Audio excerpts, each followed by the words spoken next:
So I'm adrift in powerful, turbulent whitewater about to pour into a narrow river gorge.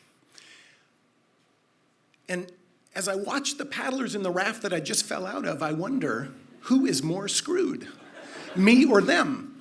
Because you see, I am their guide. So just a few weeks earlier, I'd agreed to host a Class 3 whitewater bachelor party for my friend Rob on the South Fork of the American River. Now, I am a trained whitewater guide, a certified EMT, and a swiftwater rescue technician, so this is my jam. But, who am I kidding? Mostly we just want to screw around, drink some beers, and run a few rapids.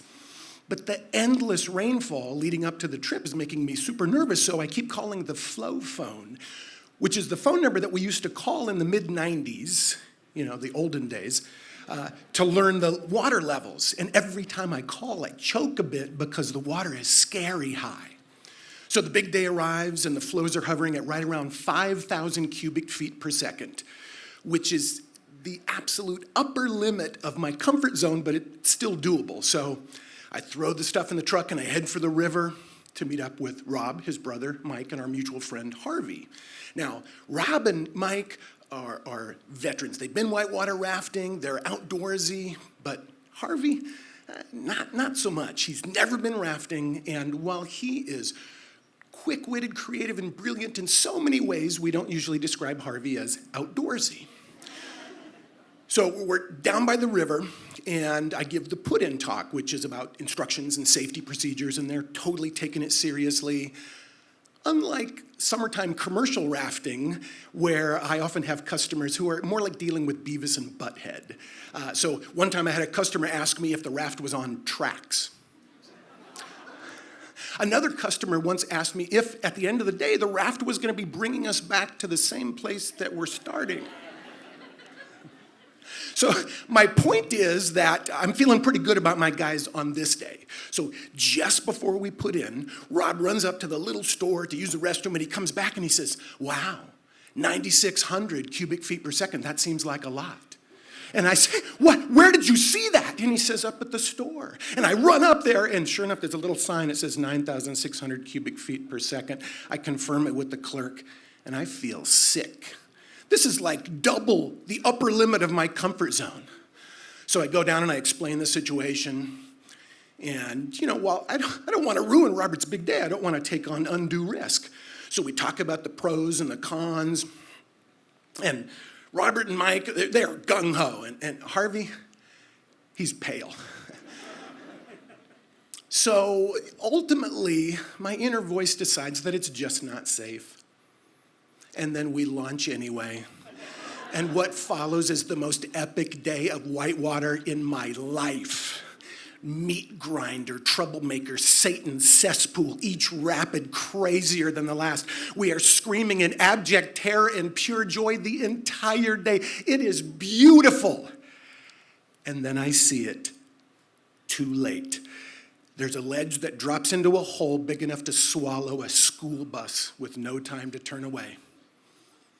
So I scream, forward paddle! And we drop into the hole, we bottom out, and we begin to climb up, up, up, and out. It's perfect, except for the part where I fall in. So when I finally come to the surface, I swivel my head around to get my bearings, because I've experienced this. I'm prepared for this. They had known nothing about this. But out of everything I've taught them, I only need them to remember one thing in this moment. And that is, if you see a swimmer, you take the paddle handle and you point it toward them. And theoretically, if they do the same, the two handles can link and you can pull them back in. And out of all of my time in the river up to this moment, I have seen this done successfully exactly 0 times. So when I finally spot the raft, there it is. The handle of a paddle pointed toward me.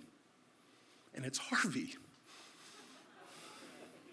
So I point my handle and we stretch and I can't reach. We stretch more and I can't reach. And he repositions and readjusts and contorts his body, and he's leaning so far out he's about to fall in. And I reach and I kick my legs and I am willing myself toward the boat. We are literally performing a live-action Whitewater-themed reenactment of Michelangelo's Sistine Chapel painting where God and Adam are reaching for each other, and it works. And he pulls me in just in time for me to guide down the last big rapid of the day.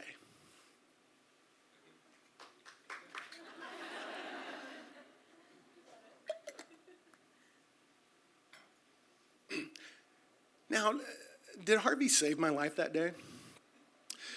Well, that would have been a brutal swim in frigid March snowmelt. So, you decide. But what none of us know on this day, not even Harvey, is that the small tumor slowly growing inside his brain will take his life just 4 years later, leaving behind a grieving widow and 3 young children. And thinking back on this, it's a lot to process. Risk, adventure, laughter, love, loss. So much loss.